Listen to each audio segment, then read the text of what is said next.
There are so many incredible cults in Turnip28, and this week's character, Enoch the Patriarch, could easily fill the prompt for any number of them. If you're new here, my name is Taryn, and we're making a regiment for Turnip28 inspired by Over the Garden Wall. To get started properly, I'm fighting against my instincts to sculpt a jack-o'-lantern out of clay. I'm going to make our haunted maypole using recycled paper and cardboard instead. My goal was to make this project as hobby neutral as possible and create the base out of some sturdy cardboard. I will eventually have to replace this later on in the video with some MDF, but it is mostly made out of recycled materials. Now that I know how large a 100mm base is, I can get my trusty foil out and start making the gourd-shaped head of Enoch. I found that the best technique is to use a rounded object like a pencil, for example, to make wide grooves for each of the sections, and then using a thinner object like a teaspoon, you can come back and deepen each of those lines. You want the ridges on the shell to be much deeper and more pronounced at this stage, because as we start adding on layers of paper mache, you start losing detail. Now, speaking of paper mache, it's been a little while since I've had a play with paper and glue, so I went ahead and made all the mistakes so you don't have to. Starting off with just slightly watered down glue and toilet paper, I'm creating a rough layer which is going to actually get into all the cracks of the foil, and this will just help us stick the next layer on much easier, which will have all the texture that we need. You can skip the flour, salt, or other baking ingredients that the internet tells you to use. We're making miniatures, not cake. To get the most out of my time while waiting on the first layer to dry, I'm going to move on to working on the rest of the maypole. Now, I appreciate that some of you will take advantage of the entire 100mm base to make something absolutely massive, but I'm going to use part of my base as a movement tray for the rabble that this unit comes with. Using my rootlings from the previous video as a guide, I'm making some measurements for how much space I have to work with, and then I'll take some packing cardboard to establish a bit of elevation for the terrain, and then just follow around the edges with some cork scraps from previous projects. Cork is something that I've only just started using recently, despite it being recommended in the hobby. It was one of those luxury purchases that I couldn't justify, but since then I've found it much cheaper to buy from art shops or furniture stores rather than my local game store, but your results of course may vary. And then to cover up any unsightly seams or obvious gaps, we're just sprinkling in baking soda and filling the voids with super glue. Now, to make sure our tall man doesn't tip over, I'm making a pillar of cardboard and securing each layer with both PVA and super glue. Then I can take some thick wire and tightly twist it into a much stronger armature. And then I can position the foil and paper head from earlier to make sure that the height looks good.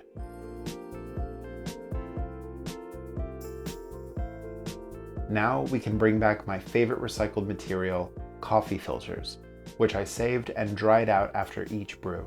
The filter paper has an awesome texture that paints up beautifully at miniature scale. Since these filters are made with a pulp from fast-growing trees, they have longer fibers in them, so they don't dissolve like tissue or other paper does. But once we have an appropriate amount of strips cut down, I can start using our watered down glue mixture to hold these into place.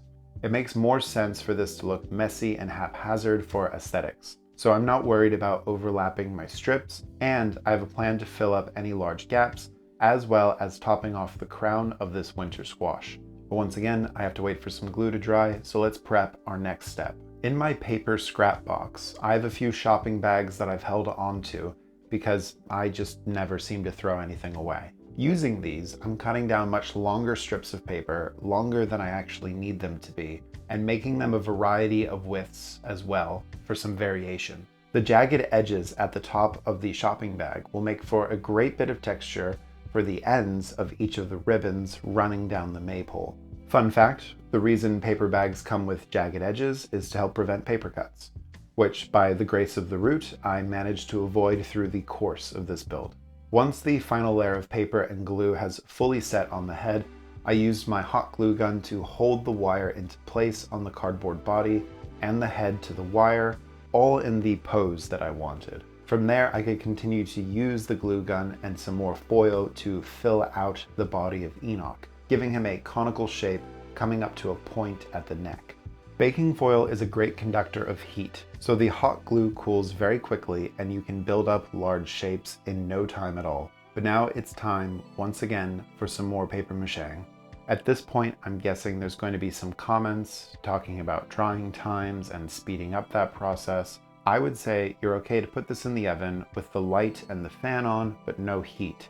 You want the layers to dry thoroughly to prevent any mold and to make sure you get good adhesion between each layer.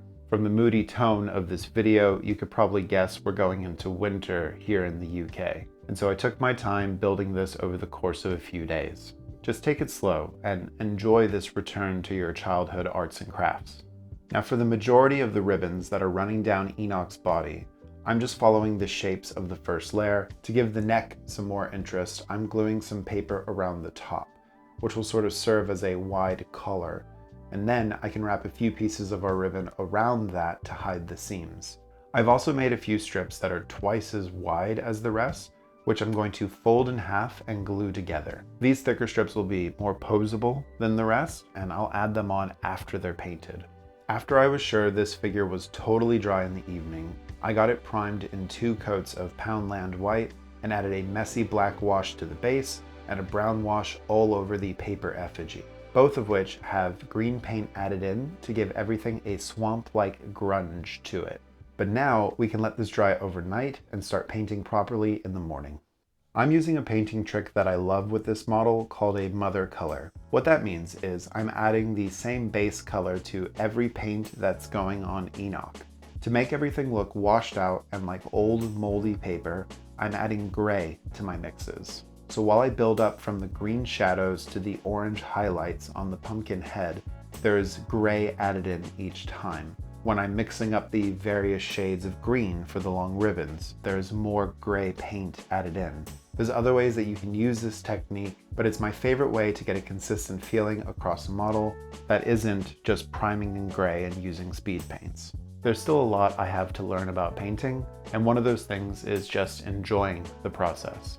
Next, the part I was dreading the most for this build, I knew I would have to freehand Enoch's face, something I have literally never tried before. I started out by giving myself a very rough guideline with a permanent marker, painted over those guides with black paint, and then very carefully started filling each shape with more variations of my previous mother color mixes, building up confidence with the large eyes and then very carefully filling out the mouth, and finally painting the teeth. I also painted and attached those double thick arm ribbons that I made before. The final touches included replacing the now badly warped cardboard base for a much sturdier MDF one and painting it up, and I could finally use something that's been in my junk box for ages. I have one of these sturdy dish brush heads that I thoroughly sanitized before holding onto it, and I'm cutting off the ends to make little pieces of straw, which I'll have poking out of a few choice areas on Enoch, including the top of his head. Thank you so much for watching and liking this video, and of course subscribing to the channel.